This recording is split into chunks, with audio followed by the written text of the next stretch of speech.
This is just a reminder to ask you to sign up for our Business Leaders Forum on the 1st of October in central London. We have a great speakers already lined up to attend, and come and meet your peers and enjoy the morning with us. Just use the link in the description to sign up now. Good morning and welcome back to BIFA TV, your daily dose of industry information. Today we're joined once again by Ian Matheson for this week's What the Papers Say. So Ian, thank you so much for joining us this morning. How are you? Very well, thank you, Brooke. So what have we got coming up for this week's episode? Well, quite a lot, so I better get a move on. Yep. Drewry's Composite World Container Index remained stable last week. It hmm fell 1% to 2,104 US dollars per 40-foot container in the week to September the 4th, and that's down 40% from its mid-June high. Okay, why is that then? Well, apparently, after 11 weeks of decline, it's the result of opposing trends in different trade lanes. Right, okay, so how so? Well, there was apparently a significant increase in Trans-Pacific freight rates, which pushed the index up, but a big drop in the Asia-Europe trade rates counterbalanced this surge, and that's resulted in a steady index overall. So why have the rates gone up? Well, apparently Trans-Pacific spot rates are rising due to the general rate increases by several carriers, but hmm despite healthy demand and port delays in Europe, there's a growing surplus of vessel capacity, which is pushing down spot rates on the Asia-Europe trade. Oh, okay. So we'll put a link to that in the description for any of our members who want to see that list of spot rates. Okay. The container shipping industry actually posted a net income of 4.4 billion US dollars for the second quarter of Oh wow. 2025, which sounds impressive, but it's a 56% decline from the 9.9 billion dollars that they earned in the first quarter. Wow. Okay, where did you read that?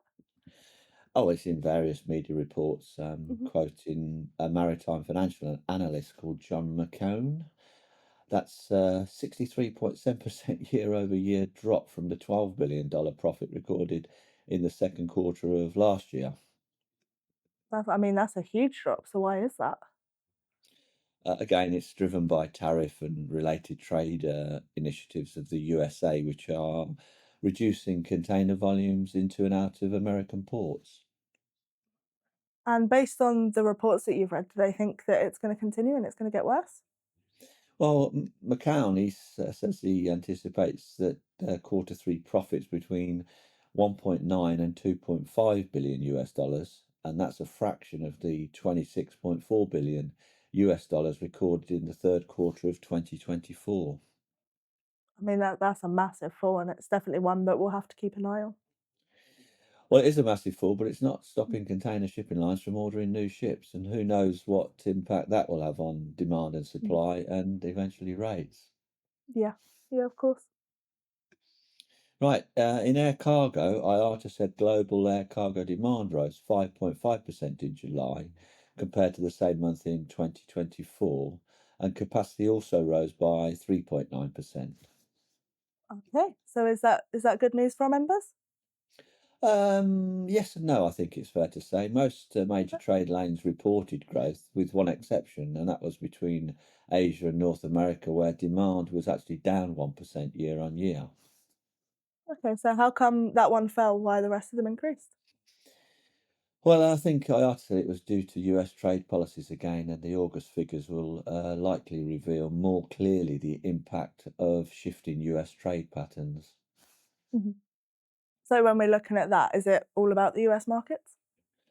Again, not really, Brooke. Much attention is focused on developments in markets connected to the USA, but we need to keep a broad perspective on the global network. At the end of Yeah, the of day, a course. fifth of all air cargo is on the Europe-Asia trade lane, which marked 29 months of consecutive expansion at Oh wow. 13.5% year-on-year growth in July. Okay, well, again, we'll put that in the description for any of our members who want to have a read. I'm sure it's a good report for them to have a read through.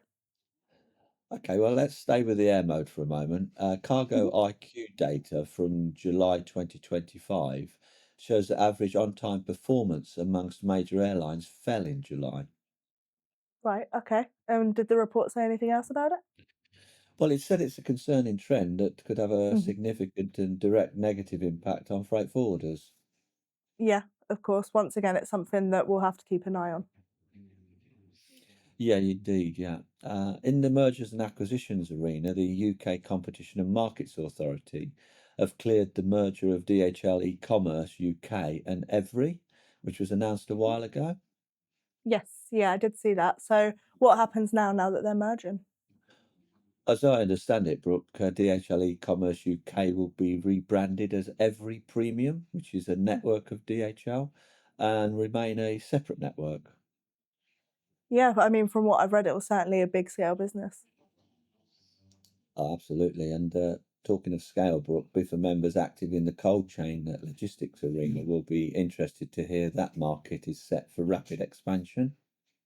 Okay, so why is that? Have they said a reason? Well, I read a report that suggests the market is set to climb from 82.33 billion US dollars in 2024 to a projected 219.44 billion dollars by 2034.